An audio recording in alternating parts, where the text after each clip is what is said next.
তো আজকে এই নদিয়া জেলার স্থানীয় যে সমস্ত শ্রদ্ধাবান এবং গৌরকৃষ্ণ সেবক গৌরকৃষ্ণ সাধক ভক্ত সকলকে নিয়ে যে মহামিলন প্রতি বছরের মতো মায়াপুর ধামে ইস্কন নামহট্ট ভবনে এবছর আমরা অনুষ্ঠান করছি। তো এই অনুষ্ঠানে উপস্থিত সকল সজ্জন ভক্তমণ্ডলী, আপনাদেরকে আমি সর্বপ্রথমে ইস্কন প্রধান কার্যালয় শ্রী মায়াপুর চন্দ্রোদয় মন্দির পক্ষ থেকে স্বাগতম এবং ধন্যবাদ জ্ঞাপন করছি। তো এই নবদ্বীপ ধাম হচ্ছে ভগবানের বাড়ি, শ্রী চৈতন্য মহাপ্রভুর বাড়ি। চৈতন্য মহাপ্রভু হচ্ছেন রাধাকৃষ্ণ মিলিত তনু, গৌরাঙ্গ। ছোটবেলার নাম গৌরাঙ্গ ছিল।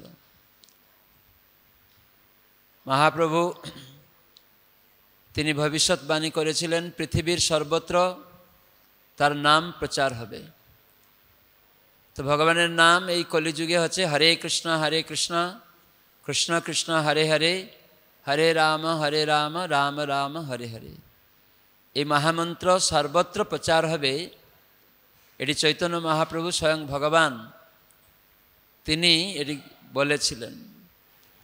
তো আজ সেটি আমরা দেখি যে ইস্কনের প্রতিষ্ঠাতা কৃষ্ণকৃপা শ্রীমূর্তি ছিল অভয়চরণারবিন্দ ভক্তিবেদান্ত স্বামী প্রভুপাদ, তার গুরুদেব শিল ভক্তি সিদ্ধান্ত সরস্বতী ঠাকুর প্রভুপাদ।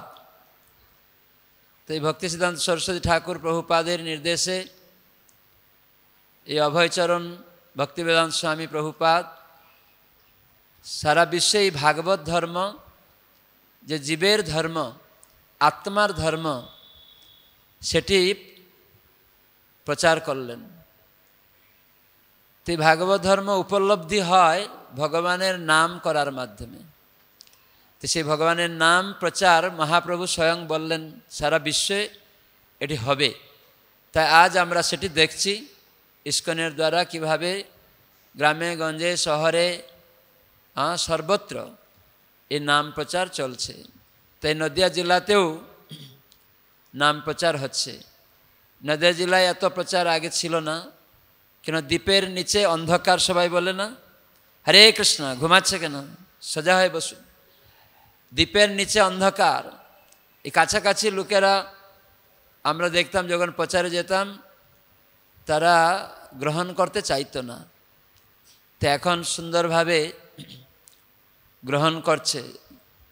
কেন? প্রভুপাদ ভারতবর্ষে প্রচার করেছিলেন, কিন্তু ভারতীয়রা ভাবছিল যে আমরা এইসব জানি, কিন্তু তারা আচরণ করতো না। সবাই জানে কেন আচরণ করতো না। তো প্রভুপাদ দেখলেন যে এরা জানে কিন্তু কিছু আচরণ করে না। তাই বিদেশিদেরকে যদি আমি ভক্ত বানাই, তাদেরকে যদি এখানে নিয়ে আসি, তাহলে ভারতবাসীরা লজ্জিত হবে এবং নিজের যে বৈদিক শিক্ষা, এই ভারতবর্ষের যে শিক্ষা সারা বিশ্বের লোক গ্রহণ করেছে এবং তারা যে ভক্ত হচ্ছে দেখেই লজ্জা পেয়ে তারা ভগবত ভক্তি গ্রহণ করবে। আমরা যখন এই কৃষ্ণনগর এলাকায় যেতাম তখন শিক্ষা ধরে টানতো, কাপড় খুলে দিত, গালাগালি করত। এই বেশি দিন নয়, 84 সালের 85 সালের কথাও বলছি। এই নবদ্বীপ, শান্তিপুর, এইসব জায়গায় যখন আমরা যেতাম প্রচারে, আমি যেতাম, তখন এরকম গালাগালি করত। তখন আমরা হেঁটে যেতাম, রিক্সায় যেতাম, তখন আজে বাজে কথাও বলতো। কিন্তু এখন এইসব এলাকায় নবদ্বীপ বলুন, কৃষ্ণনগর বলুন, শান্তিপুর বলুন, দেখলেই বলে হরে কৃষ্ণ, কেমন আছেন, এটা বলে। হরে কৃষ্ণ মহারাজ, আপনি আগে আসতেন এই এলাকায়, আমরা মানতাম না, এখন আপনার সব প্রচার হয়ে এখন আমরা খুব ভালো লাগছে। ইস্কন একমাত্র একটি সংস্থা যে কি আমাদের অন্ধবিশ্বাস, ধর্মের নামে যে অন্ধবিশ্বাস চলছে, সেটাকে কেবল প্রকৃত ধর্ম, যে জীবের ধর্ম, ভাগবত ধর্ম, ধর্মং মূলহি ভগবান, সেটাই শিখাচ্ছে। এখন এক বাক্যে সারা বিশ্বের মানুষ বুঝতে পারছে যে ইস্কন একমাত্র গুঞ্জামিল দিচ্ছে না প্রকৃত ধর্ম যে আত্মার ধর্ম, দেহের ধর্ম নয়। দেহ ধর্ম হিন্দু মুসলিম খ্রিস্টান, যেটা দাঙ্গা লাগায়, যুদ্ধ হয়। আপনারা দেখুন দেহের পরিচয় যে ধর্ম, সেই দ্বারা মানুষ যুদ্ধ করছে সারা বিশ্বে।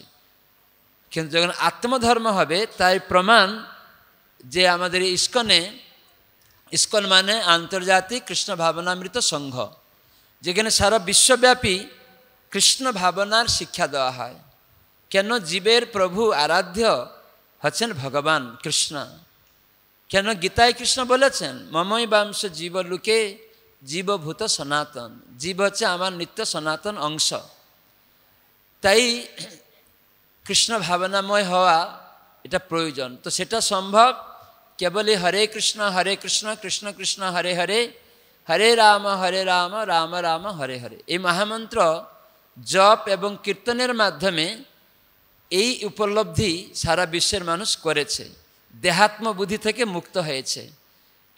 তো সেজন্য এই নবদ্বীপ ধাম থেকে মহাপ্রভু যে বাক্য ভবিষ্যৎবাণী সার্থক হয়েছে। এখন ইস্কনের প্রতিষ্ঠাতা ছিল অভয়চরণ অরবিন্দ ভক্তিবেদান্ত স্বামী প্রভুপাদ, যিনি কালকাটাতেই আবির্ভূত হয়েছিলেন, পশ্চিমবঙ্গে কালকাটাতে ব্যবসায়ী পরিবারে, এক বস্ত্র ব্যবসায়ী পরিবারে বৈষ্ণব বাবা মা ছিলেন।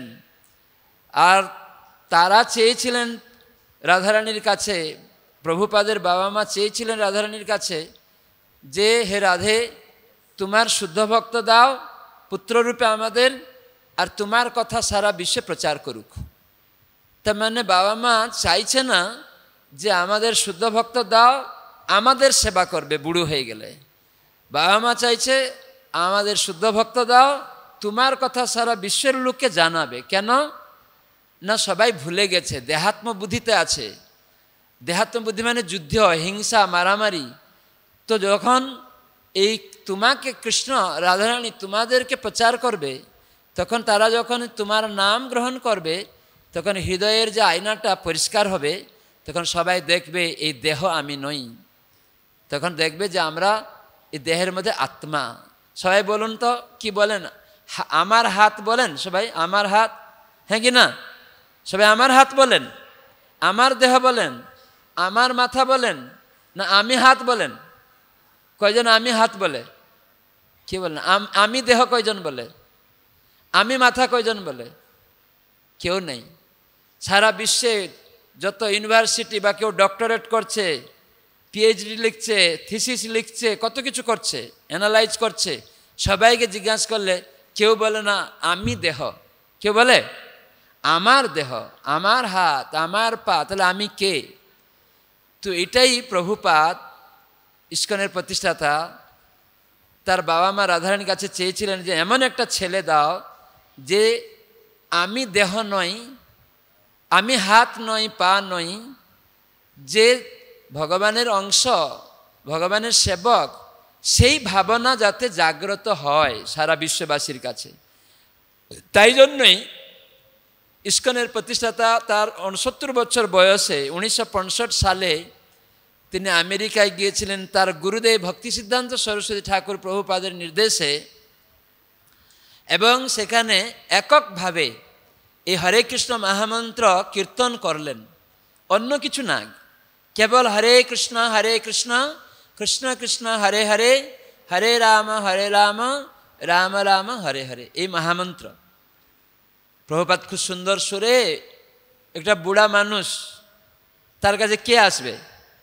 একটা বুড়ার কাছে কেউ যায়? কিন্তু প্রভুপাদ তার 70 বছর বয়সের বুড়া হলেও তার কাছে ছিল কৃষ্ণ। তার কাছে ছিল কি? কৃষ্ণ। কৃষ্ণ নাম আর কৃষ্ণের মধ্যে কোনো পার্থক্য নেই। তাই প্রভুপাদ ওখানে গিয়েছেন তার রূপ দেখাতে নয়, তার বার্ধক্য বা বয়স্ক, আমি খুব মর্যাদাবান, এইভাবে দেখাতে যাননি। তিনি গেছেন কৃষ্ণকে দান করতে, গুরুর নির্দেশে, যাতে মানুষ যে কৃষ্ণকে গ্রহণ করে। এটা ছিল প্রভুপাদের মনোভাব, যে জগতে মানুষ যদি কৃষ্ণকে গ্রহণ করে তাহলে তা প্রভুপাদ যে উদ্দেশ্য, বদ্ধজীব তারা চেতনা মার্জিত হবে আর সঙ্গে সঙ্গে ভগবত ধামে ফিরে যাবে, এবং দ্বন্দ্ব মুক্ত হয়ে যাবে। এই জড়জগতে যে দ্বন্দ্ব আছে, শত্রু মিত্র, ধনী গরিব, শিক্ষিত অশিক্ষিত, মহিলা পুরুষ, বিভিন্ন দল পরিচয় দিচ্ছে দেহের, সেই দ্বন্দ্ব মুক্ত হয়ে যাবে। তো সেই দ্বন্দ্ব হলে যুদ্ধ হবে। তো সেই দ্বন্দ্ব মুক্ত হতে পারবে যদি ভগবানের নাম গ্রহণ করবে। সেই জন্য প্রভুপাদ পার্কে বসে, কেউ স্বাগত করছে না, 70 বছর বয়সের বুড়া ওখানে একা একা হরে কৃষ্ণ কৃষ্ণ কৃষ্ণ হরে হরে, হরে রাম রাম রাম হরে হরে। সবাই বলুন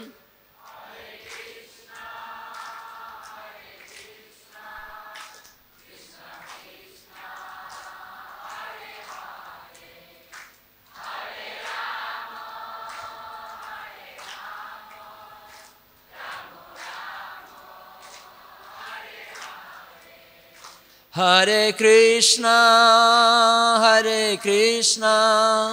কৃষ্ণ কৃষ্ণ হরে হরে, হরে রাম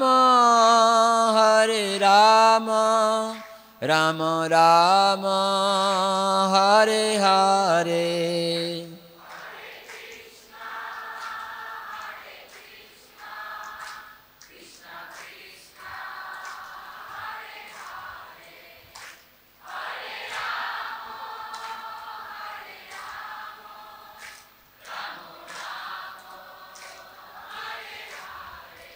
তো প্রভুপাদ পার্কে বসে এই মহামন্ত্র কৃষ্ণ নাম, কৃষ্ণ থেকে অভিন্ন ভগবানের নামের মধ্যে আছেন। এই কৃষ্ণকে উনি দান করছেন বদ্ধজীবকে। যেখানে হতাশা, উৎকণ্ঠা, উদ্বেগে ছিল মানুষ, পরস্পর মধ্যে যুদ্ধ, হিংসা, মদ, চুরস, গাঞ্জা এইসব খেয়ে তাদের সমস্ত হতাশা, উদ্বেগ থেকে তারা ভুলে থাকার চেষ্টা করত। কী করে মুক্ত হবে হতাশা, উৎকণ্ঠা, উদ্বেগ থেকে? তো বিদেশিরা, আমেরিকার ছেলেমেয়েদের টাকা পয়সার অভাব নেই, গাড়ি বাড়ি অভাব নেই, খাওয়া দাওয়ার অভাব নেই, টেকনোলজির অভাব নেই, কিন্তু তারা হতাশা, উৎকণ্ঠায় ছিল।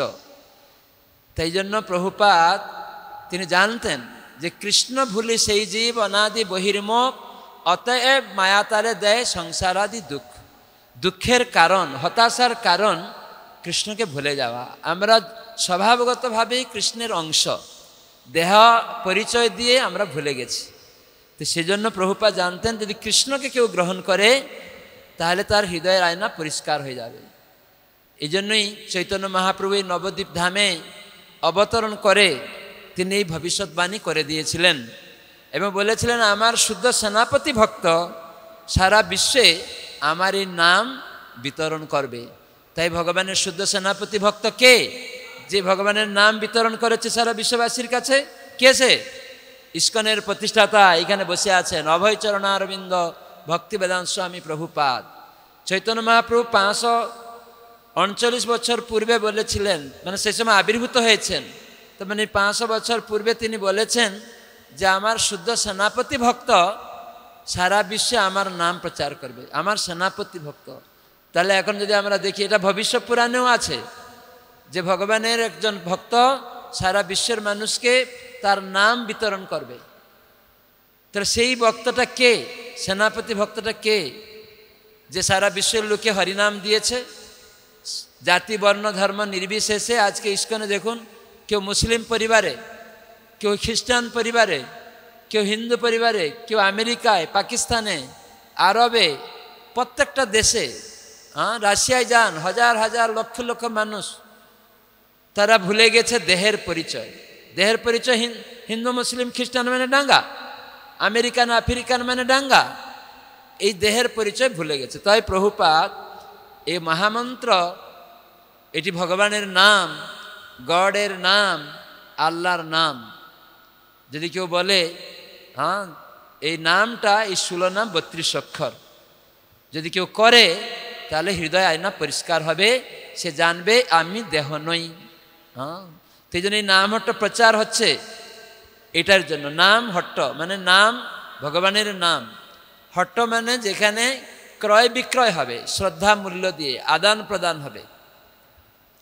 এই জন্য যেখানে শ্রীল জয়প্রতাপ স্বামী গুরু মহারাজ তিনি কিছু কৌশল দিয়েছেন যে কিভাবে পরস্পর মধ্যে আলোচনা করবে, বসে 10-5 জন মিলে তারা ভগবানের নাম করবে, এসব শিক্ষা মহাপ্রভু বলে গেছেন।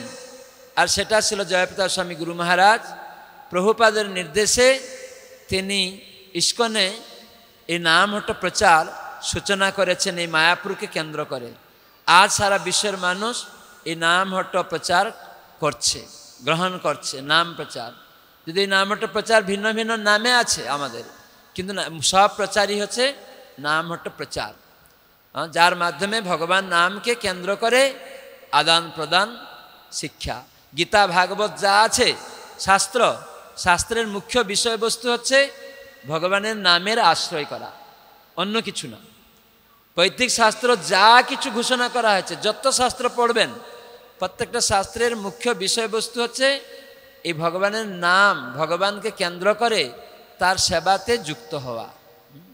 এই জন্য চৈতন্য মহাপ্রভু এই নবদ্বীপ ধামে আবির্ভূত হলেন। এই নবদ্বীপ ধামে অনেক সুন্দর মহিমা আছে। নবদ্বীপ ধাম স্বয়ং রাধারানী তৈরি করেছেন, অন্য কেউ তৈরি করেনি। এই বক্সটা ঘুরিয়ে দিচ্ছে কেন? হরিবল, বক্সটা এইদিকে মুখ করা, হ্যাঁ এইদিকে, ঠিক আছে। তো সেজন্য নবদ্বীপ ধামে এই যে উৎসব শুরু হয়েছে এক সারা দিনের, এই নবদ্বীপ ধামে যদি কেউ এক রাত্রি বাস করবে, অন্যান্য তীর্থে 10,000 বছর বাস করার সমান ফল পেয়ে যাবেন। নিতাই গৌর প্রেমানন্দে। তো আপনারা এক রাত্রি থাকবেন তো? সবাই থাকবেন? সবাই থাকবেন। যারা উঠে যাচ্ছেন আবার এসে বসবেন, উদ্দেশ্য জানবেন। এখানে বাথরুম পিছনে আছে, যারা বাথরুমে যাবেন ওই পিছনে মহিলা পুরুষ বাথরুম আছে, ওখানে গিয়ে আবার এসে বসবেন। একদিন সারা দিনের একটু যোগদান করবেন, অংশগ্রহণ, ভক্তর সঙ্গে কি আলোচনা হচ্ছে এটা শুনে সেই বিষয়ে আবার আচরণ করে বাড়িতে যাবেন এবং অন্যদেরকে আবার শিখাবেন। এটার জন্য আমরা ডেকেছি আপনাদেরকে। নিতাই নটরাজ প্রভু এটি দায়িত্ব নিয়ে মায়াপুর পক্ষ থেকে বসুদেব নন্দন দাস নদিয়া জেলার জেলা প্রচারক তত্ত্বাবধানে নিতাই নটরাজ প্রভু এইসব প্রচার শুরু করেছেন। আর আপনারা অংশগ্রহণ করে ইস্কনের যে সদস্য হওয়ার জন্য এবং মহাপ্রভু বাণী প্রচারে সহায়তা করার জন্য আপনারা চেষ্টা করছেন, তো খুব ভালো। তো সেজন্য এই নবদ্বীপ ধামে এক রাত্রি বাস 10,000 বছর অন্য তীর্থে বাস সমান। এখানে যদি কেউ এক পা হাঁটে, প্রতিটা পায়ে 10,000 অশ্বমেধ যজ্ঞের ফল পাওয়া যায়। তো সেটা স্বর্গসুখ হয়, কিন্তু ভক্তকে অশ্বমেধ যজ্ঞ করার দরকার নেই, শুধু নবদ্বীপে হাঁটলেই যজ্ঞের ফল পাওয়া যায়। জানে ভক্তরা স্বর্গসুখ হচ্ছে অনিত্য, তাকে অশ্বমেধ যজ্ঞ করতে আগে বড় বড় রাজারা করত, কোটি কোটি টাকা লাগবে অশ্বমেধ যজ্ঞ করতে, কিন্তু নবদ্বীপ ধাম কেবল হাঁটলেই অশ্বমেধ যজ্ঞ, হাজার হাজার যজ্ঞের ফল আপনারা পেয়ে যাবেন। তবু ভক্তরা ওইসব অনিত্য যজ্ঞের ফল স্বর্গসুখ, কেন স্বর্গসুখ হচ্ছে অনিত্য, ক্ষীণে পুণ্যে মর্ত্যলোকং বিশন্তি। এগুলো ভালো করে বুঝুন যে ভগবত ধাম আর দেবী ধাম, এই জড়জগৎটাকে বলা হয় দেবী ধাম। এখানে স্বর্গলোক আছে, সেই স্বর্গলোকে দেবতারা থাকেন, সেখানে উচ্চতর লোকে, ওখানে আরও ঐশ্বর্য ভোগ রয়েছে, কিন্তু সেটি আমাদের উদ্দেশ্য নয়। কখনো কখনো দেবতারাও আবার মনুষ্য দেহ পেতে প্রার্থনা করছে। ব্রহ্মা সব দেবতাদের নিয়েও প্রার্থনা করছেন যে মনুষ্য দেহ পেতে চায় ভারতবর্ষে। আপনারা শুনছিলেন বসুদেব নন্দন প্রভু বলছিলেন যে ভারতবর্ষের মধ্যে পশ্চিমবঙ্গ শ্রেষ্ঠ, তার মধ্যে নদিয়া জেলা শ্রেষ্ঠ। তা আপনারা নদিয়া জেলাবাসী হয়েছেন কেন? এই নদিয়া জেলায় গৌরাঙ্গ মহাপ্রভু স্বয়ং কৃষ্ণ রাধারানীর ভাব নিয়ে অঙ্গকান্তি নিয়ে এসেছিলেন, এই জন্য আপনারা খুব ভাগ্যবান। আবার এই নবদ্বীপ, নদিয়া জেলার মধ্যে নবদ্বীপ ধাম, যেটি শ্রীমতী রাধারানী স্বয়ং তৈরি করেছেন। অনন্তদেব এই নবদ্বীপ সম্বন্ধে বলেছেন। তো সেজন্য আপনারা নবদ্বীপ ধাম যদি পরিক্রমা করেন, যত তীর্থ আছে সব নবদ্বীপ ধামে আছে। আমাদের দেখবেন জগন্নাথ মন্দির, ওখানে পার্বতী মাতা এসেছেন, সব দেবতারা নবদ্বীপ ধামে এসেছেন। এই জন্য আপনাদেরকে দেবলোকে যাওয়ার কোনো প্রয়োজন নেই, দেবতারা তারা নবদ্বীপ ধামে আসছে দর্শন করে মহাপ্রভুর কৃপা পেতে। আর আপনারা কত ভাগ্যবান যে নদিয়া জেলায় আবির্ভূত হয়েছেন, আর নবদ্বীপ ধামে সেই অতি কাছে সেই কৃপা লাভ করার সুযোগ পাচ্ছেন। অনেকে আসে না, আমি দেখেছি কিছু কিছু মানুষ আছে নবদ্বীপ মায়াপুরে গেছ, না না আমার ভালো লাগে না এইসব, যাবে অন্য জায়গায়, যাবে দার্জিলিং যাবে, যাবে দীঘা যাবে। এখন দীঘা গেলে লাভ আছে, হ্যাঁ এখন দীঘা গেলে আর সেই পিকনিক যে সমস্ত স্পট আছে, এখন গেলেও একটা দর্শন হয়ে যাবে, জগন্নাথের দর্শন। হ্যাঁ একদম পুরী মন্দির থেকে 1 ইঞ্চি ছোট্ট মাত্র। আমাদের ছিল জয়প্রতাপ স্বামী গুরু মহারাজ ওখানে উদ্বোধন করেছেন। হ্যাঁ কেন রাজা কখনো কখনো শাস্ত্রে বলা হয় রাজার কর্তব্য বড় বড় মন্দির প্রতিষ্ঠা করা। তা আমরা দেখলাম যে নরেন্দ্র মোদী প্রধানমন্ত্রী একটা মন্দির, রাম মন্দির প্রতিষ্ঠা করেছেন। আবার আমরা দেখলাম পশ্চিমবঙ্গে মমতা ব্যানার্জি মুখ্যমন্ত্রীও তিনিও একটা জগন্নাথ মন্দির প্রতিষ্ঠা করলেন। সেটা ওনার কি উদ্দেশ্য আমরা জানি না, কিন্তু শাস্ত্র বলে রাজাদের কর্তব্য যে বড় বড় মন্দির প্রতিষ্ঠা করা, রাধাকৃষ্ণ মন্দির, জগন্নাথ ভগবত বিগ্রহ সেবার মন্দির, যেখানে জীব ভগবানের অংশ, তারা ওই মন্দিরে যাবে মনকে ধীর করার জন্য। তো রাজার এটা কর্তব্য। তাই মুখ্যমন্ত্রী মমতা ব্যানার্জি রাজা হিসাবে পশ্চিমবঙ্গের, তিনি দীঘায় মানুষ যাচ্ছে খারাপ জিনিস করছে পিকনিক করে, কিন্তু সঙ্গে সঙ্গে উনি চিন্তা করলেন যে যদি জগন্নাথ দর্শন করে মানুষ, তাহলে তাদের অভ্যাসটা যদি কৃষ্ণ ভাবনা হয় তাহলে তারা পরিবর্তন হয়ে যাবে। এখন এটা ভক্তরা এই অ্যাঙ্গেল থেকে দেখে, উনি কি অ্যাঙ্গেল থেকে দেখছে সেটা আমার জানা নেই। কিন্তু আমরা আমাদের গুরুদেবকে যখন উনি আমন্ত্রণ করেছিলেন যে এই দীঘা মন্দিরের সেবা, পুরা জগন্নাথের সেবা, আরতি করা, কীর্তন করা, ভোগ রন্ধন করা, ভগবানের গীতা ভাগবত অধ্যয়ন শিক্ষা দেওয়া, গীতা ভাগবত প্রচার করা, এই দীঘা মন্দিরকে কেন্দ্র করে কোর্টে একবারে লিখে একদম ইস্কনকে উনি দিয়ে দিয়েছেন। সরকার সব দেখবে, টাকা পয়সা সরকার দিবে, কিন্তু ইস্কন সমস্ত ভগবানের জগন্নাথের সেবা, পূজা, কীর্তন তীর্তন সব আপনারা যাবেন। যদি নামঠ ভক্তরা দীক্ষা নিয়েছেন, মনে করেন যে আমরা আগে থেকে কন্ট্যাক্ট করবেন, আমরা 20 জন যাব, তাহলে সেখানে গিয়ে 2 দিন থাকবো। সেখানে গিয়ে বাসন মাজবো, একটু ঠাকুরের একটু রান্নাতে সবজি সাহায্য করে দিব, এখানে কীর্তন করব বসে, তাহলে আপনাদের জন্য সেখানে ব্যবস্থা করবে। যারা ভক্ত দীক্ষা নিয়েছে, যারা এরকম আবার আশ্রয় নিয়েছে, কিছু সেবা করার মানসিকতায় যাবে, তারা ওইখানে সুযোগ পাবে। 10 জন 20 জন, যেমন একটা নামহট্ট সংঘ 4 জন আছে, সেখান থেকে 1 জন আসবে। এরকম করে 10টা নামহট্ট সংঘ থেকে বা 12টা নামহট্ট সংঘ থেকে 1 জন 2 জন করে যদি যায়, 20-25 জন হয়ে যাবে। ওনারা যাবে নিজের খরচায়, আর ওখানে থাকা প্রসাদ সব ব্যবস্থা করে দেবে। কিন্তু এই সেবা উদ্দেশ্যে যারা যাবে, যারা নিজের ঘুরতে যাবে, তারা ঘর ভাড়া নিয়ে প্রসাদ প্রসাদ তারা গ্রহণ করবে কিছু মূল্য দিয়ে। তো এইরকমই আমরা চাই। পশ্চিম মেদিনীপুর, পূর্ব মেদিনীপুর ভক্তরা এই সুযোগ নিচ্ছে এখন। ওখানে তারা সব দীক্ষা নিয়েছে, ব্রাহ্মণ দীক্ষা পেয়েছে, আবার অর্চন করার জন্য, রান্না করার জন্য এটা দায়িত্ব রয়েছে। যেমন পৃথিবীতে অম্বরীশ মহারাজ, তিনি সবাইকে বিষ্ণু মন্দির অংশগ্রহণ করতে, ভগবানের সেবা করতে শিখাতেন, সবাই কৃষ্ণের পাদপদ্মে মনকে নিবেশ করতে শিখাতেন, সবাইকে হাত দিয়ে মন্দির মার্জন করতে শিখাতেন, কেন উনি নিজে করতেন।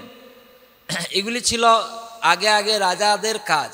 এখনকার রাজারা হয়তো ভুলে গিয়ে নিজেদের স্বতন্ত্রতা বা কোনো রাজনৈতিক প্রণোদিত উদ্দেশ্য সাধন করতে কিছু করছে। তবুও প্রভুপাদ বলছেন, যদি কৃষ্ণকে কেন্দ্র করে কিছু থাকে, তাহলে সেখানে খারাপ চিন্তা নিয়ে যদি কৃষ্ণ চিন্তা করেও তাও লাভ হবে, স্বীকৃতি পাবে একদিন। একদিন হয়তো এই জীবনে না পেলেও কোনো একটা সময় ও পেয়ে যাবে। খারাপ চিন্তাধারা নিয়ে যদি কৃষ্ণ কৃষ্ণ করে, হিরণ্যকশিপু সে তো খারাপ চিন্তা ছিল, কিন্তু কৃষ্ণকে চিন্তা করতো। কংস খারাপ চিন্তা ছিল, কৃষ্ণকে মারবে, কিন্তু কৃষ্ণ চিন্তা করছিল, কিন্তু তাদের মুক্তি হয়েছিল। তাহলে কতটা দয়া! তার মানে কৃষ্ণ নাম তুমি ভালো মন্দ খারাপ চিন্তাও যদি করো, লাভ আছে। এটাই হচ্ছে ভগবানের নাম আর অন্যদের নামের মধ্যে পার্থক্য। সেজন্য হরে কৃষ্ণ কৃষ্ণ কৃষ্ণ হরে হরে, হরে রাম রাম রাম হরে হরে। তো সেজন্য হয়তো আমরা জানি না যে মুখ্যমন্ত্রী কি উদ্দেশ্য নিয়ে করেছেন। হয়তো ওনার নিশ্চয় সমাজের কল্যাণ হবে, সেটা শাস্ত্র অনুসারে। সমাজের যদি কল্যাণ হয়, ভক্তিতে এসে মানুষ সেই যে একজন যদি দীঘা মন্দিরে গিয়ে ভক্ত হয়ে যায় ইস্কনের প্রচারের মাধ্যমে, তাহলে একটা বোনাস কৃপা, একটা দালালি মমতা ব্যানার্জি পেয়ে যাবে, সেই ভক্তির একটা অংশ পেয়ে যাবে। আস্তে আস্তে এরকম সব অনেক লোক যখন করবে, কিছু কিছু পেতে পেতে দেখা যাবে মমতা ব্যানার্জি এই জীবনে হয়তো শুদ্ধ ভক্তিও লাভ করতে পারেন, বা কোনো একটা জীবনে সে লাভ করতে পারবে। এটার জন্যই এটি শাস্ত্রে এইভাবে পন্থা আছে। ভগবত ভক্তি ক্ষয় বয় নেই, ভগবত ভক্তিতে ক্ষয় বয় নেই। গীতা কৃষ্ণ বলছেন একটু যদি যোগদান করে দেয়, একটু মানে কোনো কালো যদি কেউ একদিন হরে কৃষ্ণ বলে দেয়, তাহলেও তার লাভ হয়ে গেল। একদিন একটা ফল নিয়ে আসে মন্দিরে, তারও লাভ হয়ে গেল। তো সেই যে সুযোগটা, একজন ফল নিয়ে এসে ভগবান ভোগ লাগাচ্ছে আর সেই মন্দির প্রতিষ্ঠা করছে মুখ্যমন্ত্রী, তখন দেখা গেল যে মন্দিরটা না থাকলে তো ফল নিয়ে আসতো না। তো ওখানে একটু কণা প্রসাদ মানে ভক্তির একটা অংশ উনি পেয়ে যাবেন। এইরকম সব ভক্তরা যদি সেবা করে, তাহলে কিছু কিছু অংশ ওনার কাছে যাবে। আর উনি যদি কখনো কৃষ্ণের কৃপায়, জগন্নাথের কৃপায় শুদ্ধ মানসিকতা, ভালো ভক্ত হয়ে যাবে, তখন জগতের কল্যাণ হতে করবে। যাই হোক, সেটা আমরা প্রার্থনা করব, ওনাকে শুদ্ধ বুদ্ধি জগন্নাথ দিন, যাতে জগতে সারা লোক কৃষ্ণ ভক্ত হোক এবং উনিও শুদ্ধ ভক্তি লাভ করুন। সে কিছুটা তো করছে, ঠিক আছে। সেজন্য আমাদের প্রত্যেক বাড়িতেও মন্দির করতে হবে, প্রত্যেক বাড়িতে। প্রভুপাদ বলছেন প্রত্যেক বাড়িতে মন্দির করা দরকার, মনকে ধীর করার জন্য। আর এরকম একটা বাড়িতে হয়ে গেল, আপনার বাড়িতে মন্দির হলো, তখন আপনি চাইবেন পাশে আর একটা বাড়ি যেন মন্দির হোক। সবাই যাতে কৃষ্ণনগর, আপনার যেসব এলাকায় এসছেন, আপনার গ্রামে যেন প্রত্যেক বাড়ি পরিবার ভক্ত হয়। এটা করা সম্ভব না? সম্ভব নয়? সম্ভব। মাতাজিরা কি করে? আপনারা এখানে এত লোক বসেছেন, কি করে সবাইয়ের কাছে আপনারা পৌঁছাতে পারবেন? হাত তুলে বলুন দেখি। পৌঁছাতে পারবেন? এখানে সবাইয়ের কাছে পৌঁছাতে পারা যাবে? হ্যাঁ কি না? কিন্তু পৌঁছানো যাবে। একজন আর একজন হাত ধরুন, সবাই এদিকে, সবাই হাত ধরুন, সবাই হাত ধরুন, পরপর পরপর একসাথে সব কানেক্ট করুন, ধরে ধরে সবাই হাত ধরে উপরে তুলুন। তুলেছেন তো এখন বলুন সবাইয়ের কাছে পৌঁছানো গেছে? কি করে? হাত ধরে নয়। হ্যাঁ, এটা হাত ধরেই। তার মানে হাতকে ধরতে পারে, অন্যের কাছে গিয়ে তার মানে নিজের দিন আছে। যদি অহংকার থাকে সে অন্যের হাত ধরবে না, অভিমান থাকে সে অন্যের কাছে যাবে না। যাবে? আপনারা যেহেতু এইরকমই অভিমান থাকবে না, তার মানে প্রত্যেকের কাছে হাত ধরে যেতে হবে, হাত জোড় করে হাত ধরতে হবে। প্রভু তুমি আমার বন্ধু, তার মানে এই বলে তার মানে একজন আর একজনকে বন্ধু বানাবে। তার মানে আপনি ওনার হাত ধরেছেন বন্ধু, উনি সঙ্গে সঙ্গে ওনার হাত ধরে বন্ধু, এরকম করতে করতে আমরা একজন আর একজনের কাছে পৌঁছাইছি। তাহলে এখানে যতজন ছিল সবাইয়ের কাছে পৌঁছানো গেল। তার মানে কি আমরা এখান থেকে কি বুঝলাম? তাহলে আমাদের কর্তব্য কি? আমি একজনকে ভক্ত বানাবো, একজনকে হরিনাম অভ্যাস করতে অনুরোধ করব, আর তাকে বলবো ভাই তুমি আর একজনকে বলো, তাহলে তাকে সে বলবে তুমি আর একজনকে বলো। বলতে বলতে সমস্ত গ্রামের যত মানুষ থাকবে সবাই ভক্ত হয়ে যাবে। নিতাই গৌর প্রেমানন্দে। এটা আপনারা চান? আপনারা এই যে ভক্তি জীবনে এসে আপনাদের আনন্দ হচ্ছে, তার মানে এই আনন্দটা আপনারা কেন ভিতরে রেখে দিয়েছেন? বাইরে বের করতে হবে। তার মানে এই আনন্দটা অনেকে কষ্ট পাচ্ছে, আমি আনন্দ পাচ্ছি কৃষ্ণ নাম করে, ও করছে না, আমাকে অবশ্যই তাকে বলতে হবে হাত ধরে। তার মানে মাথাটা নিচু করে তার হাত ধরে, ভাই দাদা আপনি কেমন আছেন, খুব সুন্দর, আমরা একটা বসি, আমাদের কাছে আসবেন, বা আপনার বাড়িতে আমরা একদিন আসবো, আপনি যদি বলেন আমরা একদিন একটু হরিনাম করবা হাততালি দিয়ে, আপনি যদি খালি কিচ্ছু করতে হবে না, আপনার বাড়ির বারান্দাটা শুধু বসতে দিবেন, আর কিছু করতে হবে না, তখন সেই লোক চিন্তা করবে ঠিক আছে আসো। আরে তোরা আসবি, এখানে কিছু প্রসাদ প্রসাদ হবে না, তোমরা তো সব ভক্ত, আপনি ফলমূল রাখুন, বাতাসা ফলমূল রাখবেন, হ্যাঁ আর কি করা যায় না কিছু, এখানে আরতি করা যাবে, হ্যাঁ আরতি করবো আমরা, আপনি যদি চান আমরা আরতিও করব, ঠাকুর সাজাবো, তাহলে কোনো অসুবিধা নেই। তো এরকম করে ওই বাড়ির লোকেদের মধ্যে ঢুকে এই হরে কৃষ্ণ মহামন্ত্র তার বাড়িতে যদি কীর্তন করা হয়, একদিন সে যদি অংশগ্রহণ করলো, বাড়িতে বসতে দিল হরিনাম করতে ভক্তদেরকে, ওর সেবা হয়ে গেল। এই জন্য কৃষ্ণ গীতায় বলেছেন যে কি একটা শ্লোক আছে, 40 নম্বর শ্লোকটা দ্বিতীয় অধ্যায়ে, কে জানে, যে স্বল্পমাপি অস্য ধর্মস্য ত্রায়তে মহত ভয়াত। স্বল্প মাত্রায় যদি কেউ ধর্ম আচরণ করে, আগে বুঝতে হবে ধর্মটা কি, ধর্মং মূলহি কি, ধর্মং মূলহি ভগবান। তার মানে ধর্ম করছে ভগবান নেই সেখানে, বলে আমি ধর্ম, আমি হিন্দু ধর্ম করি কিন্তু ভগবানকে মানে না, আমি মুসলমান কিন্তু আমি আল্লাহকে মানি না, তাহলে সেটা ধর্ম নয়, ওটা প্রতারণা, চিটিংবাজি ধর্ম সেগুলি। যদি ধর্ম বলছি ভগবান নেই ওখানে, তার সেবা হয় না, তাহলে ওটা প্রতারণা করছে। আমি হিন্দু বলছি, আমি ভগবানের সেবা করি না, অনেক দেব দেবী একে তাকে সব নিয়ে বসিয়ে রেখেছি, যাকে তাকে ভগবান বলে রেখে দিয়েছি, যে ভগবান শাস্ত্রে নাম নেই তাকে ভগবান বলে সিংহাসনে বসিয়ে রেখেছি, ওইটা ধর্ম না, ওটা প্রতারণা। সেজন্য শাস্ত্র বলে পৃথিবীতে আছে যত ধর্ম, ধর্ম নামে চলে, ভাগবত কহে সব পরিপূর্ণ ছলে। ভাগবত বলে এগুলা সব ছল ধর্ম, প্রতারণার ধর্ম। যারা হিন্দু মুসলিম খ্রিস্টান করবে, অথচ ভগবানকে কেন্দ্রতে রাখবে না, তার সেবা করবে না, তাহলে তারা ধর্মের নামে কলঙ্ক করছে, তারা প্রতারণা করছে। সেই জন্য আমাদের সাবধান। এই জন্য প্রভুপাদ এই ইস্কন প্রতিষ্ঠা করে। আজ দেখুন, খ্রিস্টান পরিবারে জন্ম, মুসলমান পরিবারে জন্ম, হিন্দু পরিবারে জন্ম, ইহুদি পরিবারে জন্ম, আমেরিকায় আফ্রিকায় মানুষকে খাওয়া মানুষ, তারা আজকে বুঝতে পেরেছে যে না, কৃষ্ণ আমার প্রভু আরাধ্য। তার মানে ওইটা শুরু হলো প্রকৃত ধর্মের সূচনা। তো সেই সূচনা হয় হরে কৃষ্ণ কৃষ্ণ কৃষ্ণ হরে হরে, হরে রাম রাম রাম হরে হরে। ভাগবতে 6ষ্ঠ স্কন্ধে এই কথা বলা হয়েছে। ভাগবতের 6ষ্ঠ স্কন্ধে কি বলা হয়েছে?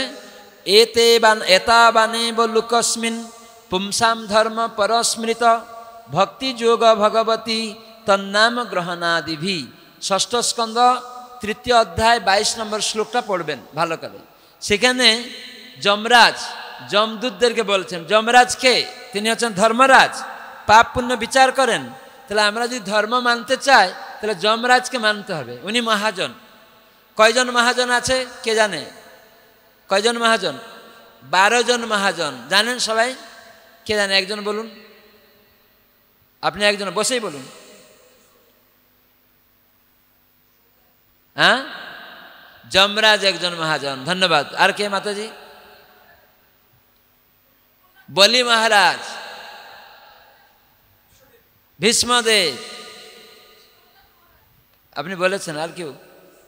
প্রহ্লাদ মহারাজ একজন, শিব, সবাই মনে রাখুন। তাই বলুন সবাই। ব্রহ্মা, মানে স্বয়ম্ভু বলা হয়। স্বয়ং মানে তার বাবা মা নেই, স্বয়ং প্রকটিত ভগবানের নাভি পদ্ম থেকে ভগবান ইচ্ছা করে প্রকট করেছে, কোনো মা বাবার কানেক্ট ছাড়া। এখানকার কেউ মা বাবা কানেক্ট ছাড়া ছেলে উৎপন্ন করতে পারবে? সেই জন্য উনি ভগবান। এই জন্য উনি ভগবান। মা বাবা নেই, কিন্তু একটা তার নাভি থেকে পদ্মা এসে সেখানে ব্রহ্মা সৃষ্টি হয়ে গেল। বুঝতে পারছেন? তাকে বলা এই জন্য স্বয়ম্ভু, স্বয়ং উৎপন্ন হয়েছে। নারদ স্বয়ম্ভু, শিব মানে শম্ভু, স্বয়ম্ভু শম্ভু, শম্ভু হচ্ছে শিবজি, উনি মহাজন। স্বয়ম্ভু, শম্ভু, নারদ, নারদ মুনি সবাই জানেন, নারদ, কপিল মুনি, চতুর্কুমার, জনক রাজা, ভীষ্মদেব, বলি মহারাজ, সুখদেব গোস্বামী, তো এইরকম যমরাজ, তো এইরকমভাবে হচ্ছেন দ্বাদশ মহাজন। বোঝা গেল? এই 12 জন মহাজন। তো সেখানে যমরাজ, যিনি ধর্মরাজ, পাপ পুণ্যের বিচার করেন, তিনি একটা সুন্দর কথা বললেন দূতগণকে, যে প্রকৃত ধর্ম শুরু হয় কি করে। আমরা শুধু ধর্ম ধর্ম বলছি, সবাই এটা ভালো করে বুঝুন। কেবল ধর্ম নামে কীভাবে সারা বিশ্বে প্রতারণা হচ্ছে, কিন্তু শাস্ত্র কি বলে সেজন্য ভাগবতের 7ম স্কন্ধে একটা জায়গা বলা আছে, 7ম স্কন্ধে 11 অধ্যায় 7 নম্বর শ্লোকে, যে ধর্ম যদি কেউ বলবে সেখানে মূল বিষয়বস্তু কি না, সেখানে বলে ধর্মং মূলহি ভগবান। সমস্ত ধর্মের মূল বিষয় হচ্ছেন ভগবান। তো ভগবান কে? ভগবান কলিযুগে নাম রূপে এসছেন, হরে কৃষ্ণ মহামন্ত্র রূপে, আর সেই ভগবান হচ্ছেন কৃষ্ণ। এত চাংশ কলা পুংস কৃষ্ণস্তু ভগবান স্বয়ং। তাই মহাজনেরা কৃষ্ণকে ভগবান বলে স্বীকার করেছেন, নারদ, সিম্ভু, ব্রহ্মা ইত্যাদি। আজকাল যারা তথাকথিত ভগবান নামে পরিচিতি আপনারা মুখে মুখে বলেন অনেকের নাম, সেই সব ভগবানদের নাম দেখবেন মহাজনেরা কেউ বলেনি। বলেছে কোনো ভগবানের নাম? আজকাল বলে অমুক বাবা ভগবান, অমুক ব্রহ্মচারী ভগবান, এরকম বলে না, কিন্তু তার নাম শাস্ত্রে নেই। আর কোনো শিব, ব্রহ্মা, নারদ এরা কেউ বলেনি। কিন্তু আমরা জানি যে ভগবান কৃষ্ণের নাম এইসব দেবতারা, এমনকি সমস্ত মহাজনেরা তারা তো বলেন। সেজন্য মহাজন যেন গতস পন্থা, সেজন্য ধর্মতত্ত্ব আমরা বুঝতে পারবো না। বিভিন্ন শাস্ত্র অধ্যয়ন করে আমরা তর্কে চলে যাব, বিভিন্ন শাস্ত্র অধ্যয়ন করে তর্কে চলে যাবে, কিন্তু এই তর্ক সংস্থাপিত কেউ করতে পারবে না। বিভিন্ন শাস্ত্র পড়ে এ বলবে এই 2 শাস্ত্রে দুর্গা মাতাকে ভগবান বলা হয়েছে, কালীকে বলা হয়েছে, একে বলা হয়েছে, কিন্তু বুঝতে পারবে না, তর্ক হবে। কিন্তু সমস্ত শাস্ত্রের সার বস্তু মহাজনদের হৃদয় গুহায় আছে, ধর্মতত্ত্ব তাদের মধ্যে আছে। এই জন্য মহাজন যেন গতস পন্থা, সেজন্য মহাজনেরা কাকে ভগবান বলে স্বীকার করেছেন। তো সেই ভগবান কৃষ্ণ ভাগবতে বলা হলো। তাই সমস্ত মহাজনেরা এক বাক্যে ভগবান কৃষ্ণকে ভগবান বলে গ্রহণ করেছেন, কৃষ্ণকে ভগবান রূপে গ্রহণ করেছেন। তাহলে বৈদিক শাস্ত্র বলা হয়েছে কৃষ্ণ ভগবান, আর সব মহাজনেরা বলেছেন কৃষ্ণ হচ্ছেন ভগবান। তাহলে আমাদের আর সন্দেহ থাকলো? তাহলে যদি কেউ বলে এসে, আপনারা যখন প্রচার করবেন জানতে হবে, যাকে তাকে ভগবান বলে স্বীকার করা যাবে না। যদি জানবেন শাস্ত্রে আছে স্বীকার করবেন, মহাজনেরা বলেছেন স্বীকার করবেন। তাহলে এই 2টি পন্থা ভগবান নির্ণয় করার। তাহলে কি সেই 2 পন্থা? প্রথম হচ্ছে শাস্ত্র, কোন শাস্ত্রে আছে জিজ্ঞাসা করবেন। তারপরে দ্বিতীয় পন্থা কি? শাস্ত্র বললে গীতা ভাগবতে থাকতে হবে, বিভিন্ন শাস্ত্রে দেখাতে হবে। চৈতন্য মহাপ্রভু যে স্বয়ং ভগবান, 32টা শাস্ত্রে প্রমাণ আছে, 32টা শাস্ত্রে। চৈতন্য মহাপ্রভু যে ভক্ত ভাব অঙ্গীকার করে এসেছেন, রাধাকৃষ্ণ মিলিত তনু, 32টা শাস্ত্রে প্রমাণ আছে। সেটাকে আমাদেরকে বুঝতে হবে। আর মহাজনেরাও বলেছেন, মহাজনেরাও বলেছেন। তো সেজন্য আমাদের তাকে আরাধনা করতে স্বয়ং শিব এসেছেন, স্বয়ং ব্রহ্মা এসেছেন গৌরাঙ্গের আরাধনা করতে, তার মানে মহাজনেরা বলছে। তাহলে অন্যান্য যারা ভগবান নামে অনুক বাবা ঠাকুর এই যেসব পরিচয় দিচ্ছে আমাদের কাছে এসে, লোকেরা প্রশ্ন করছে, আমরা শাস্ত্রে আছে কিনা জিজ্ঞাসা করি, মহাজনরা বলে কিনা জিজ্ঞাসা করি। যদি নেই তাহলে আমরা ওটা স্বীকার করতে পারি না। এইভাবে আপনারাও প্রচার করবেন 2টি পন্থা। যদি আপনারা কেউ জিজ্ঞাসা করে যে ইনি ভগবান, তখন আপনি বলবেন এগুলো শাস্ত্রে আছে। তাহলে কোন শাস্ত্রে আছে দেখেন, দেখাতে বলেন। আর কিন্তু মহাজনেরা বলেছেন, সেই মহাজন হচ্ছে শিবজি বলেছেন, ব্রহ্মা বলেছেন, নারদমুনি বলেছেন, যমরাজ বলেছেন। কিন্তু নারদমুনি গৌরাঙ্গ মহাপ্রভু যে ভগবান, এখানে এসেছিলেন নারদমুনি একবার। এক রাজা ছিল সুবর্ণ বিহারে, তার নাম ছিল সুবর্ণ সেন রাজা। বিরাট বয়স হয়ে গেছে, বুড়া হয়ে গেছে, তাও বিষয় সম্পত্তির প্রতি খুব আসক্তি, যাচ্ছে না। তো কোনো ভাগ্যের ফলে এই সুবর্ণ সেন রাজা এই নবদ্বীপ ধামের একটা দ্বীপে, গুদ্রুম দ্বীপে, ওখানে উনি এসেছিলেন কোনো পূর্বের ভাগ্য ফলে। তখন নারদমুনি চিন্তা করলেন, এই রাজা ভাগ্যর ফলে নবদ্বীপে জন্ম হয়েছে, কিন্তু এখন জড় বিষয়ের প্রতি আসক্ত। তো সাধুদের করুণা অন্য বদ্ধজীবের প্রতি, এই জন্য আমরা নামহট্ট প্রচার করছি। নটরাজ প্রভু যাচ্ছে আপনাদের কাছে এবং আপনারা শিখে আবার অন্যদেরকে শিখাচ্ছেন। তার কারণ কি? ভক্ত আপনারা অন্য বদ্ধজীব যে বারবার চক্রে ঘুরছে তাকে দয়া করার জন্য। যে জড় বিষয় যে অনিত্য জানে না, তাই নারদমুনি পৌঁছে গেলেন। আর রাজা কর্তব্য সাধু দর্শন করলে তাদের সম্মান করা, এটা রাজাদের পন্থা। তখনকার রাজারা এটা করতো। এখনকার রাজারা দেখে ওই সাধারণ মনে করে মুনিরা সেই সাধুদেরকে।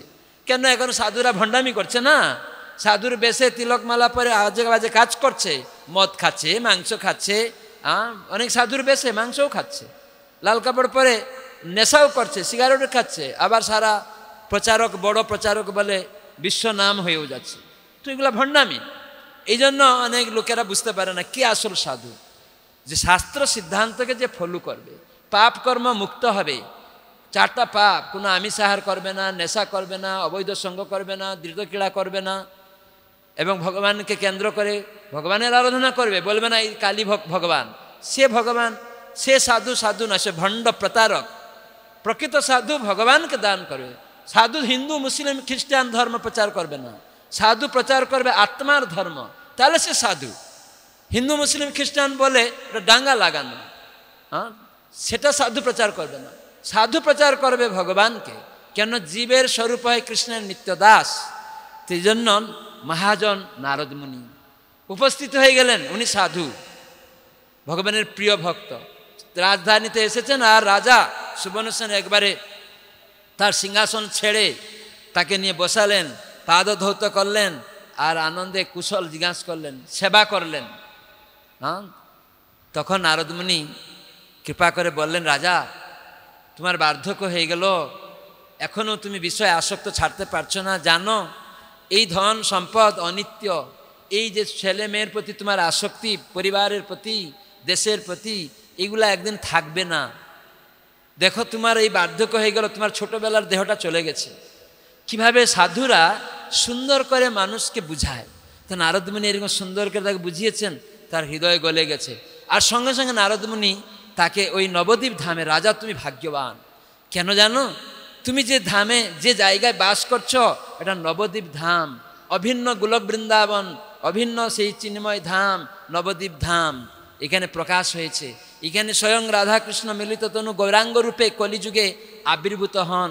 পরবর্তী কলিযুগে, তুমি তো সত্যযুগে এখন আছো, এই যে সামনে কলিযুগ আসছে, সেই কলিযুগে এখানে গৌরাঙ্গ দেব আসবেন।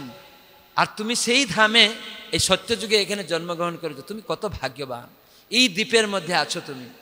অতএব আমি অনুরোধ করব, সেই গৌরাঙ্গ মহাপ্রভুর কথা তখন গুণগান করতে শুরু করেছে নারদমুনি। এমন আনন্দে সে মহাপ্রভুর কথা বলতে শুরু করেছেন, তিনি আসবেন, তিনি হরে কৃষ্ণ কৃষ্ণ কৃষ্ণ হরে হরে, হরে রাম রাম রাম হরে হরে কীর্তন করে বেড়াবে। হরে কৃষ্ণ কৃষ্ণ কৃষ্ণ হরে হরে, হরে রাম রাম রাম হরে হরে। সবাই বলুন,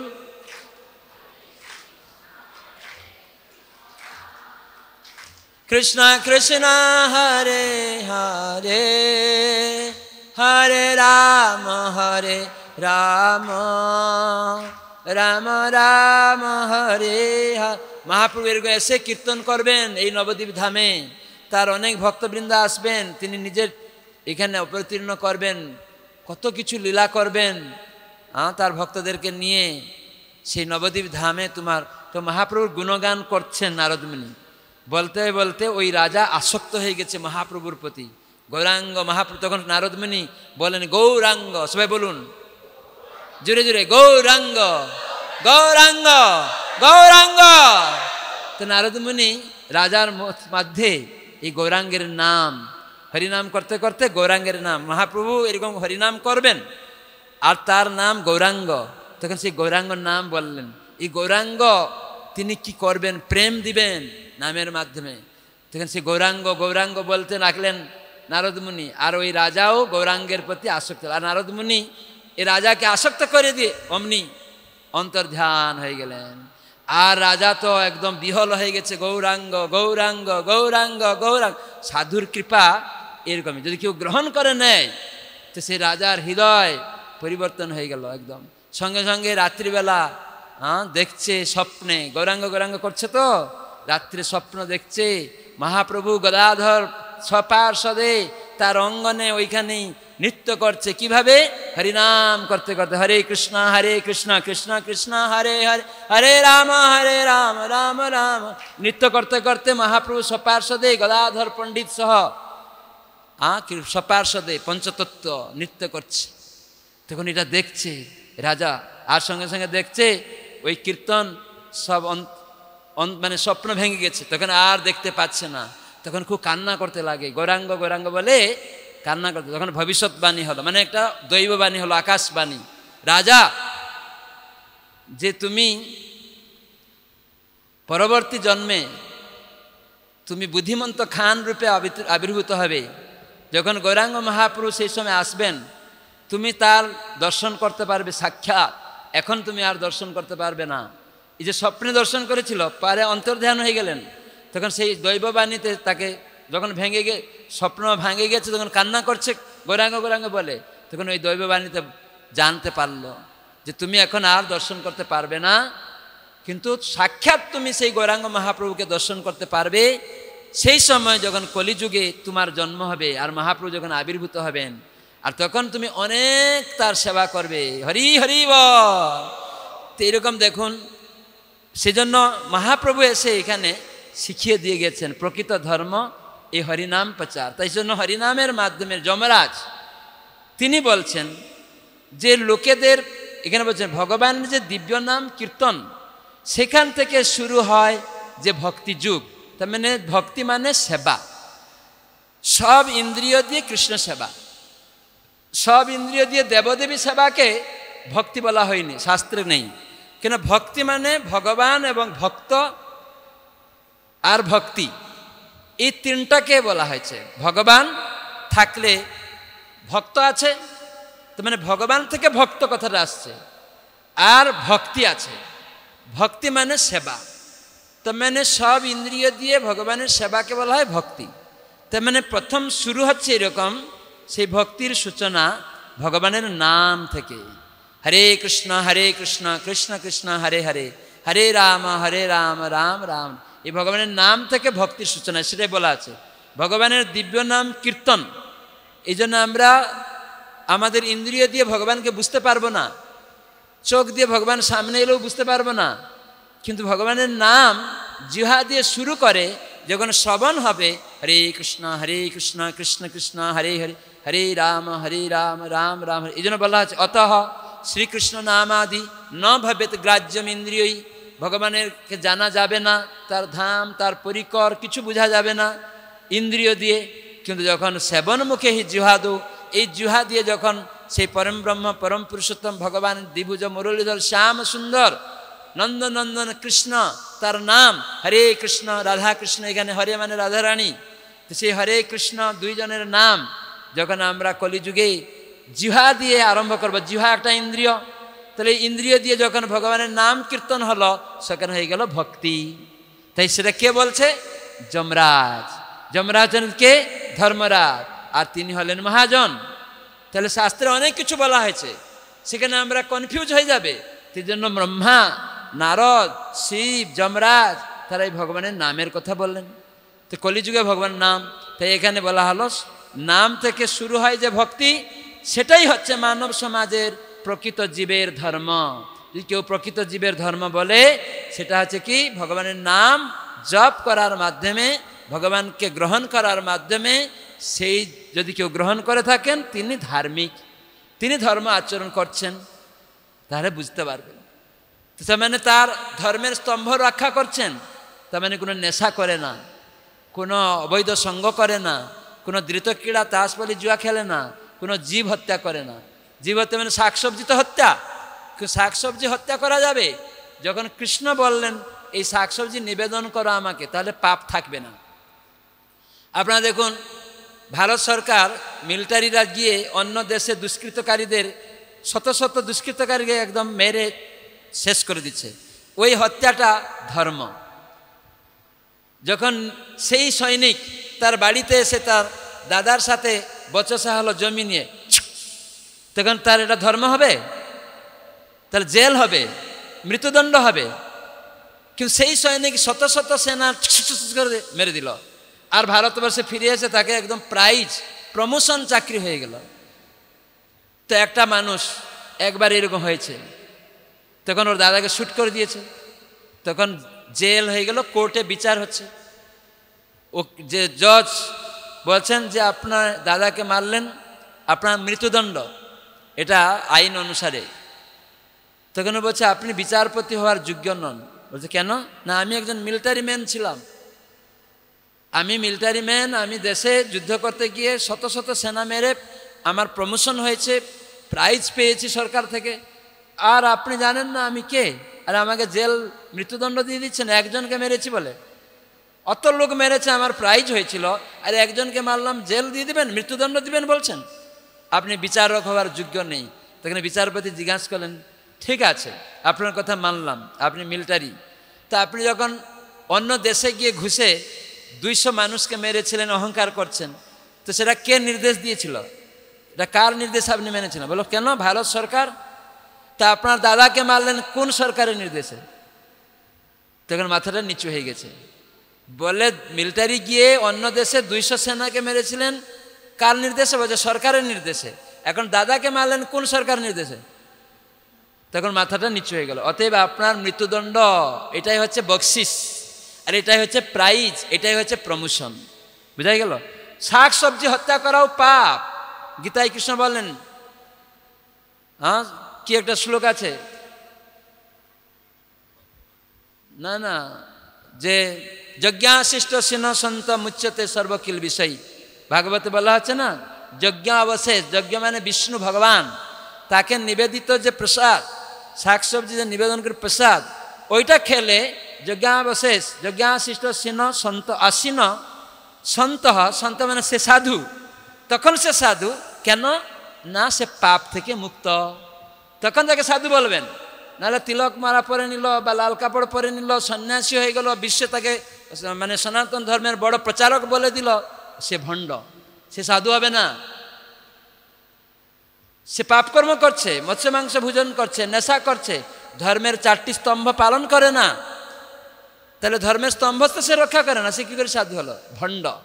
এইভাবে শিল প্রভুপাদ সারা বিশ্বের লোককে শিখিয়েছেন, যারা গরু খেত, যারা মানুষকে খেত, তারা আজকে চা পান পর্যন্ত খায় না। কেন না? ধর্ম সূচনা করেছে ভগবানকে কেন্দ্র করে, হরিনাম কেন্দ্র, কলিযুগের যুগধর্ম যমরাজের কথা পালন করেছেন। তাই প্রভুপাদ একজন আচার্য হয়ে গেলেন, তাই প্রভুপাদ মহাজনদের কথাকে পুনরাবৃত্তিকরণ করলেন। তাই জন্য প্রভুপাদ আচার্য, আচার্য মানে আচরণ করে শিখিয়েছেন, তাই বিশ্বের মানুষ ভক্ত হচ্ছে। তাই জন্য আমার অনুরোধ, আপনারা বাড়িতে সুন্দর রাধাকৃষ্ণ ছবি এখানে সাজানো উচিত ছিল, সাজায়নি? আলেখ্য সেট সাজানো উচিত ছিল। তো আলেখ্য সেট রাধাকৃষ্ণ বিগ্রহ নিজের বাড়িতে আপনারা শ্রদ্ধা কুটির করবেন। প্রথম যে রাধা মাধব উপরে থাকবে, আপনার বাড়ির একটা ঘর, কিছু অসুবিধা নেই, সেখানে ছোট একটা সিংহাসন করে আপনার বেডিং থেকে উঁচু করে চারিদিকে পর্দা লাগিয়ে দিবেন। যখন ভোগ লাগাবেন পর্দা লাগানো থাকবে, যখন ঘুমাবেন তখন পর্দা লাগানো থাকবে। হ্যাঁ, এরকমভাবে যখন কীর্তন করবেন, আরতি করবেন, তখন পর্দা খোলা থাকবে। ভোগ লাগানোর সময় পর্দা খোলা থাকবে, বন্ধ থাকবে। তো এরকমভাবে একটা বাড়িটাও আশ্রম করবেন, মন্দির নিজের বাড়িতে। তো সেই বাড়িতে কি করবেন না, এরকম আলেখ্য সেট রাধাকৃষ্ণ, পঞ্চতত্ত্ব নৃসিংহদেব, জগন্নাথ, বলদেব, সুভদ্রা, আর পরম্পরা তুলসী থাকবে। তাহলে আপনার একটা বাড়ি শ্রদ্ধা কুটির হয়ে গেল। সেখানে এক মালা 2 মালা করে হয়তো জপ হচ্ছে, হয়তো আপনি হয়তো 16 মালা করছেন না, প্রতিদিন হয়তো ভোগ লাগিয়ে খান না, হয়তো নিরামিষ শুরু করেছেন। তো এরকম করে আরম্ভ করুন, সাধুসঙ্গের মাধ্যমে এটা শুরু হবে। মাছ মাংস খাচ্ছে কেউ, তাকেও ত্যাগ করবে না, তাকে বললেন আসো না মহামিলনে বসো, একদিন তুমি একটু হরিনাম করো, 1 মালা জপ করো আমাদের সঙ্গে বসে। আস্তে আস্তে তাকে বলতে হবে তোমার বাড়িতে একদিন করো, তুমি একদিন আয়োজন করো ফলমূল, আর আমরা যাব। ওই যে ভগবানের সেবা করার যে সুযোগ করলো, ভক্ত সেবা, ভগবানের সেবা, আস্তে আস্তে তার মধ্যে খারাপ জিনিসটা যাবে। হঠাৎ করে কেউ মদ্য মাংস ত্যাগ করতে পারবে না, তার যে সকাল 10টা পর্যন্ত ঘুমানো বন্ধ করতে পারবে না, কিন্তু তাকে আমরা মাঝে মাঝে সপ্তাহে ডেকে হাত জোড় করে ভালোবেসে নিয়ে আসবো, আর এনে বসিয়ে আজকে একমালা জপ করুন একসাথে, হরে কৃষ্ণ নাম হটো মহামিলনে একমালা জপ হয়, একমালা জপ করা হয়, সবাই একমালা জপ, তার মানে শুনে শুনে করবেন। প্রভুপাদ বলছেন আমরা চঞ্চল বাচ্চা শিশুর মতো, তাই আমাদেরকে স্পষ্ট উচ্চারণ করে শুনে শুনে জপ করতে হবে। সবাই একসাথে হরে কৃষ্ণ কৃষ্ণ কৃষ্ণ হরে হরে, হরে রাম রাম রাম, সবাই বলুন হরে কৃষ্ণ কৃষ্ণ কৃষ্ণ হরে হরে, হরে রাম রাম রাম হরে হরে, হরে কৃষ্ণ কৃষ্ণ কৃষ্ণ হরে হরে, হরে রাম রাম রাম হরে। তার মানে এইরকমভাবে যখন সবাই একসাথে বলবেন, এটা বাড়িতে সূচনা, আর মহামিলনে সপ্তাহে একদিন করা, বাড়িতে দৈনিক ছেলে মেয়েকে নিয়ে বসে তুলসীর সামনে যদি এরকম করবেন, একমালা 8 থেকে 10 মিনিট লাগবে। তো প্রতিদিন একমালা ছেলে মেয়েদেরকে নিয়ে করবেন। বাড়ির যত কাজ আছে তার আগে প্রথম কৃষ্ণকে করবেন, কৃষ্ণ নাম, কেন উনি মালিক, তাই জন্য তার আদেশ, তার এই নাম করার মাধ্যমে যে কর্ম করতে যাচ্ছেন সেটা তার জন্য সেবা প্রার্থনা। আমাকে শক্তি দিন, আপনি সমস্ত শক্তির উৎস, দয়া করে আমাকে শক্তি দিন। তার মানে তার নাম করে শক্তি নিচ্ছেন।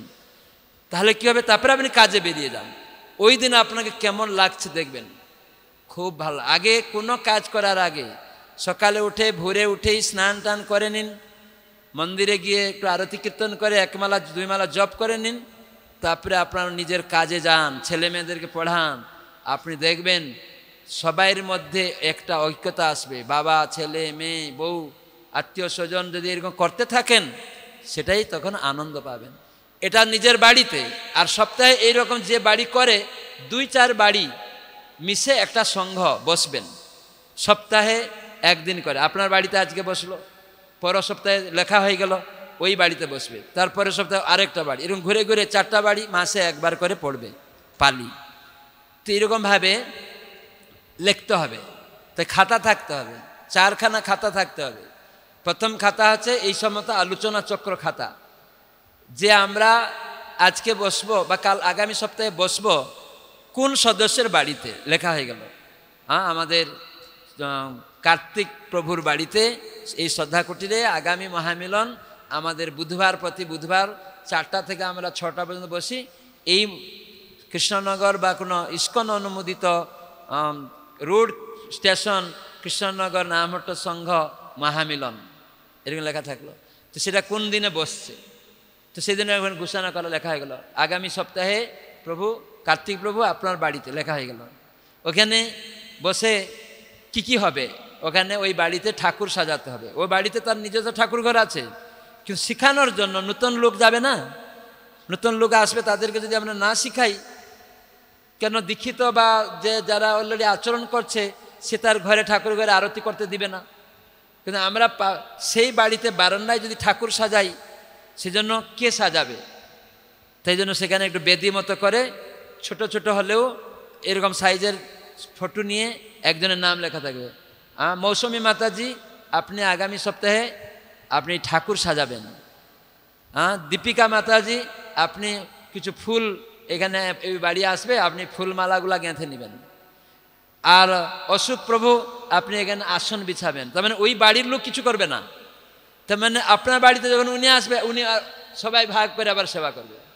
যখন কী হবে, ওই বাড়ির লোক হালকা হয়ে যাবে না, তখন বলে আমার বাড়িতে সবাই সেবা করছে।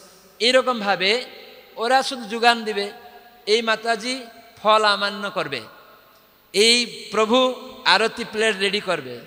তার মানে 10 জন সদস্যকে যদি আমরা 10টা সেবা লিখে দিলাম, এই ভক্ত কীর্তন শ্রীগুরু চরণপদ্ম গানটি গাইবে, এই মাতাজি এই তুলসীর এই আরতি পূজা করবে, তুলসী আরতি ইনি গাইবেন, গৌর আরতিতে ইনি আরতি করবেন, ইনি গৌর আরতি ভজনটা করবেন। এই যদি লেখা হয়ে গেল খাতায়, তাহলে আপনাদের ম্যানেজমেন্ট করতে ওইখানে পরের সপ্তাহে অনেকে বলে মহারাজ অনেক দেরিতে আসে, সবাই প্রসাদের সময় আসে। কেন আসে? তার প্রমাণ বোঝা গেল। কেন না? সেবা দেওয়া হয় না, সেবা দেওয়া হয় না।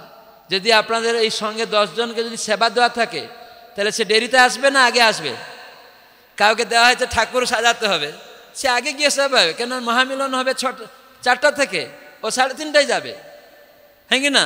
সবাই ভালো করে বুঝুন, যারা প্রচার করছেন কি করে আপনি নামহট্ট মহামিলন চালাবেন। চক্রবর্তী, উপচক্রবর্তী বা সংঘ সম্পাদক, সভাপতিরা, এই জন্য একটা খাতা লাগবে।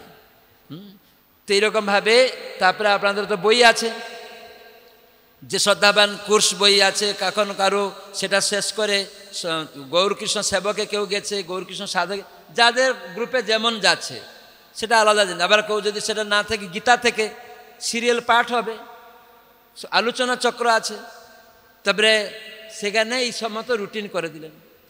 তাহলে আপনারা বলুন, কেউ দেরিতে আসবে? সবাই একই সময় আসবে। তো এটা একটা খাতা। আর প্রেজেন্ট খাতা একটা লাগবে। প্রেজেন্ট খাতা মানে যেখানে আমার 10 জন সদস্যের নাম লেখা থাকবে, সেখানে কে এসেছে না এসেছে উপস্থিতি আর কি, যে হ্যাঁ ওখানে দেখ বলা হলো মৌসুমী মাতাজি বলে হরে কৃষ্ণ, তার মানে এসেছে। কার্তিক প্রভু হরে কৃষ্ণ এসেছে, তার মানে 10 জন সদস্যই এসেছে, উপস্থিতি খাতা। তারপরে একটা খাতা থাকবে যে ক্রমোন্নতি, ভক্তির পারমার্থিক জীবনের ক্রমোন্নতি খাতা, যেটা নামহট্টে সিঁড়ি আছে। নামহট্ট সিঁড়ি দেখবেন, শ্রদ্ধাবান, সাধুসঙ্গী, গৌরকৃষ্ণ সেবক, এই সিঁড়িতে কারা উঠছে, তার মানে আপনারা বই অনুসারে যাচ্ছেন, তার মানে ওই খাতাতে সিঁড়ি থাকলো, লেখা আছে মৌসুমী মাতাজি আমাদের এই শ্রদ্ধাবান কোর্সে প্রথম ঢুকেছিলেন এত তারিখে। উনি আস্তে আস্তে দেখা গেল অনেক উন্নয়ন করেছেন। তখন দেখা গেল সেই পরবর্তীতে শেষে দেখা গেল উনি গৌরকৃষ্ণ সেবকে চলে গেছেন, তাহলে ওখানে ডেট লিখতে হবে। তাহলে ক্রমে ক্রমে যে উঠছে, উত্তীর্ণ হচ্ছে, ওইগুলো ওই খাতা মেনশন করতে হবে। যারা এরকম আগিয়ে যাচ্ছে সেই শিক্ষা অনুসারে 16 মালা জপ করছে বা 8 মালা জপ আছে, আগিয়ে যাচ্ছে ক্রমে ক্রমে ক্রমে ক্রমে, তো এই পন্থা অনুসারে প্রত্যেকে সেবা করছে, তাহলে একটা পারমার্থিক ক্রমোন্নতি খাতা। আর একটা থাকবে হিসাব খাতা, অ্যাকাউন্ট খাতা। তার মানে কেউ লোক এসে 10 টাকা 5 টাকা 20 টাকা প্রণামী দিচ্ছে ওই মহামিলনের দিনে, ওটাকে ওখানে একটা হিসাব রাখতে হবে। আমরা একটা মৃদঙ্গ কিনবো, আমরা একটা করতাল কিনবো, ওই নামহট্ট সঙ্গের ওটা অ্যাসেট হবে। করতাল কিনবো, বা কখনো কখনো কোনো গরিব ভক্ত সে মহামিলনে যেতে পারছে না, মানে মায়াপুরে আসতে পারলো না, ওইখান থেকে আমরা ওকে কিছু সাহায্য করব। তুমি কিছু আনো, আমরা কিছু দিব। মহামিলন নামহট্ট থেকে, ও ভালো সেবা করে, নামহট্টে প্রচুর সেবা করে, সেজন্য তাকে সবাই নিয়ে এই জন্য অ্যাকাউন্ট খাতা হিসাব দিতে হবে যে হ্যাঁ এইগুলি, সে টাকাগুলো নিজেদের ব্যক্তিগত খরচ করা যাবে না। সেটা হয় আমরা খরচ হচ্ছে না, মায়াপুরে গুরুধামে ওটা জমা দিয়ে দিতে হবে, এটা রিসিপ্ট নিয়ে নিতে হবে, কোনো ব্যক্তিগত কোনো খরচ করবেন না। এটা হচ্ছে সিস্টেম।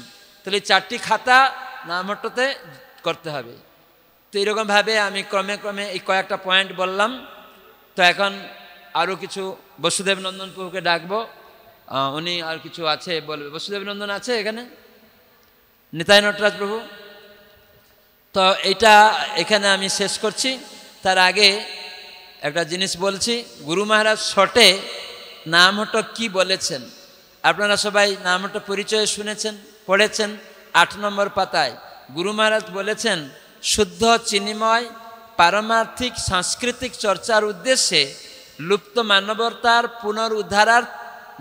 পুনরুদ্ধারে নিঃস্বার্থ সেবাব্রত সাধনে এবং মহোৎসবভাবে শ্রীকৃষ্ণের পবিত্র নামের মহিমা প্রচারে ও সংকীর্তনে জাতি, ধর্ম অথবা যে কোনো জড়জাগতিক পদমর্যাদার প্রতিবন্ধকতার ব্যতিরেকে একটি সাধারণ লক্ষ্য নিয়ে সকল বিশ্বাসভাগী জনগণকে নিয়ে সংঘবদ্ধকারী অপ্রাকৃত সমাবেশ না, এই হচ্ছে নামহট্ট, অন্য কিছু না। তাহলে ভগবানের নামকে কেন্দ্র করে 10-5 মিলে সপ্তাহে বসা, শ্রদ্ধা মানে বিশ্বাস দিয়ে এই ভগবানের নাম করলে সর্বকর্মকৃত হয়, ভগবানকে গ্রহণ করলে সর্বকর্মকৃত হয়ে যায়, এই দৃঢ় বিশ্বাস রূপক মূল্য দিয়ে আমাদেরকে ক্রয় করতে হবে।